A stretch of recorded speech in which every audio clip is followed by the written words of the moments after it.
For Pope St. John Paul II, Corpus Christi was not just a simple celebration. It was a story that went beyond ecclesiastical symbolism, not only because of the meaning of the solemnity itself, but also because of the importance the Polish Pope placed on the procession. It all goes back to his time as Archbishop of Krakow, a city with a tradition of taking the streets for Corpus Christi, even before World War II.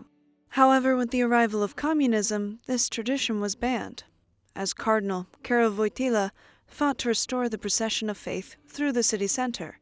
In Italy, these processions had been celebrated since the 13th century. Just look at these paintings depicting such events in various Italian towns. However, over time, in Rome, the tradition began to fade. When Pope St. John Paul II arrived at the Vatican, he revived the procession of Corpus Christi and continued the procession each year until his death. 1 year before his death, you can see him here. The Polish Pope was already very frail, but he did not want to miss this occasion. In fact, there's an anecdote from that 2004 procession. Pope St. John Paul II stood in front of the monstrance on the Popemobile and wanted to kneel. He asked the Master of Ceremonies, who told him it was too risky because of the vehicle's instability. A few seconds later, the Pope responded, "Jesus is there. Please." 2 attendants helped him kneel at the kneeler, but because he couldn't stay upright, he had to sit back down. Still, the gesture became a part of the lasting memory of Corpus Christi.